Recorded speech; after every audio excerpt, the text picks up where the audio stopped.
Joining us now to discuss is military defense attorney Davis Younts. Davis, thanks for being here tonight. Hey, good evening. So what does it tell you that even Oregonians have seen enough when it comes to decriminalizing hard drug use? I mean, it is pretty interesting. I was actually born in Oregon. I have a lot of family members in Oregon, so I've been following this very, very closely. And it is an example of a failed attempt at decriminalization. But it's not just that. I was looking at a statistic today that showed that the police had issued 6,000 tickets. So what happens now in Oregon is if you're found in possession of a small amount of drugs, whatever the drug is, whatever the hard drug is, you're given a ticket and you're given a choice. You can either go to a free treatment and free addiction recovery assessment, or you can pay a $100 fine. Since they passed this law, 6,000 tickets have been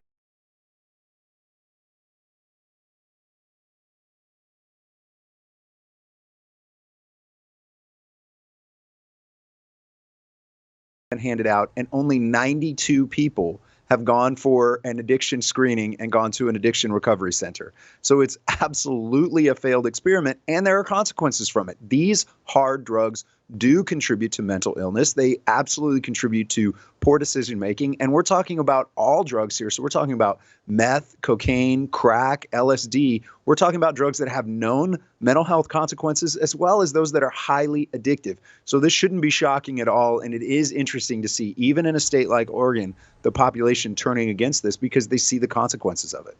And it honestly is such a slippery slope. I hate how they call that a fallacy because it isn't always a fallacy. Remember about 10 years or so ago when it was the decriminalization of the recreational use of marijuana. That was the big topic, right? When I was in high school, you'd have to write papers on it and your teacher would use that for the hot button debate issues, and we'd go back and forth. And a lot of times I remember hearing back in those days from other students, and they'd say, oh, come on, just legalize it. What's the big deal? How does it affect you? And also they'll say it'll demystify the drug, that if you make drugs more easily available, that somehow it'll be demystified and people will not use it, will stop using it. Well, now once, weed was basically legalized state after state after state, then it's the slippery slope to harder drugs, cocaine, heroin, and all the rest. You're found with it on your person. Cops don't really do anything about it. Then it keeps going to San Francisco. We hear reports of cartel members openly just operating on the streets, buying and selling drugs, with the cops just looking on thinking, well, not much we can do. The homelessness issue, it just keeps growing more and more and more.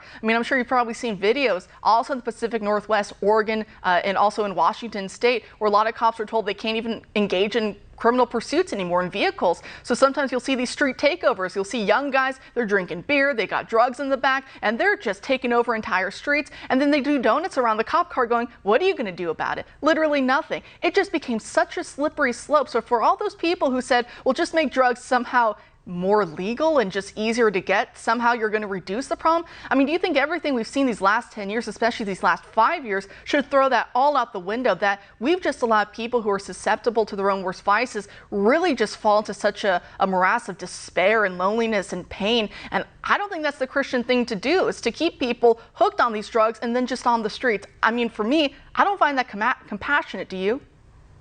No, I don't at all. And what we miss so often is that all laws are a reflection of morality. It's going to be, there's a moral basis for every single law on the book. So people say, well, you can't legislate morality. You shouldn't legislate these things. That's simply not true. And what we know historically is when something is made illegal, its use is reduced. Now, we can talk about prohibition, whether that was a failure or not. And in so many respects, it was certainly, and it went too far. However, it did reduce the use. So there are certain things that we as a society can say.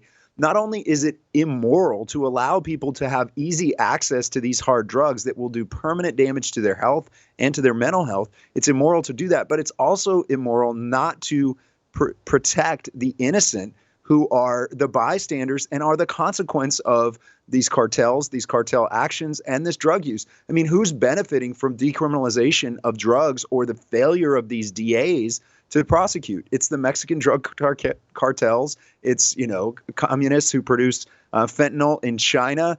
And it's extremely dangerous for the American people. I have relatives in Oregon. I've seen the devastation and what it looks like. Even what used to be a beautiful city in Portland, Oregon, there are just places you can't walk down the street anymore. No one would. You don't want to ride the light rail they have there. It's not safe. It's not even pleasant.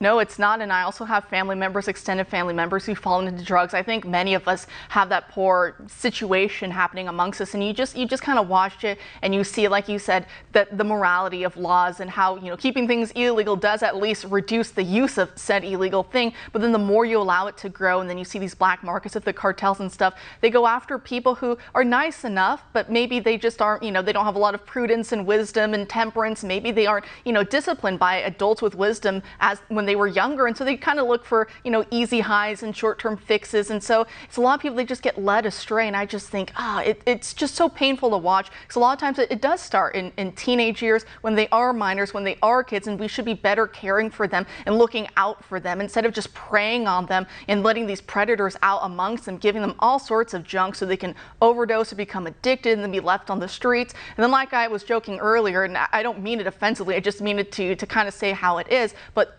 frying your brain. It's a horrible thing to see. Someone who's been doing hard drugs for 20, 30 years, and now they can barely talk to you. They have a lot of anger and a lot of outbursts. How do you deal with that? I would say bring back the missionaries, the priests, the nuns, preachers, whoever to go in there and spiritually aid these people. But the system we have now definitely is not working. And I know we're coming up on time, but I did want to ask you, because San Francisco is perhaps one of the worst offenders of all this. They'll like to say that the crime and everything, that there's just nothing they can do about it. You have to deal with the garbage on the streets, the needles in the streets, and the threat of being attacked every day. However, when the Chinese president comes to town to meet with Biden, then everything is hunky-dory. They can get the streets clean. They can do whatever needs to be done. And of course, as you see there, they've got all the flags of China. That should be a red flag right there. The communist flags flying. But last 30 or so seconds, if you have comment on what we're seeing from San Francisco leaders saying, basically, screw our citizens, but when world leaders come to visit, well, at least put on a good face for them.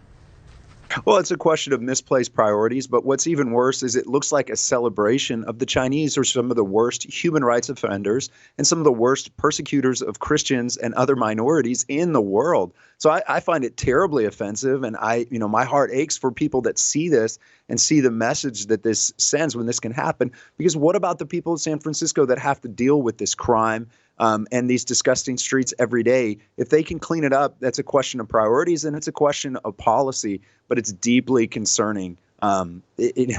There's a lot of different things we could say about it, but it feels like there's more reverence for a communist dictator with a terrible human rights record than there is for our own citizens in San Francisco.